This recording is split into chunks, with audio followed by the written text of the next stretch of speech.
La révolution industrielle commence à la fin du XVIIIe siècle. Le berceau de cette révolution, c'est l'Angleterre.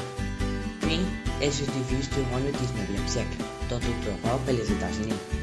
Le charbon a remplacé le bois comme source d'énergie. La machine à vapeur a été une fonction qui révolutionna l'époque. Grâce à la machine à vapeur à partir de la fin du XVIIIe siècle, la source d'énergie la plus importante devient le charbon. Cette nouvelle énergie permet le développement de l'industrie textile et métallurgique, et une augmentation de production et une transformation des paysages. De nouvelles usines se créent et s'installent dans des différents endroits en regroupant des ouvriers et machines sur un même lieu, ce qui provoque un développement de la ville comme la ville de Glasgow. Partie 2. Des nombreuses inventions. En 1762, James Watt a créé la machine à vapeur. Cette machine fonctionne grâce au charbon et l'eau. L'eau se vapore grâce à la chaleur générée par la combustion du charbon, ce qui fait qu'un piston bouge.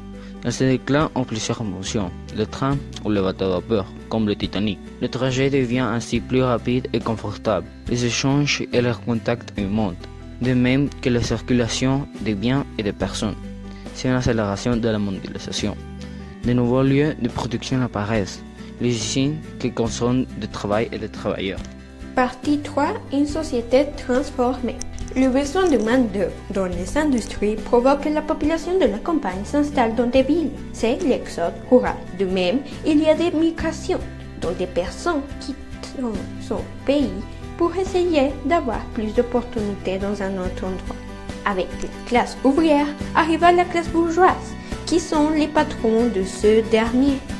À différence des bourgeois qui ont beaucoup d'argent, un autre statut social.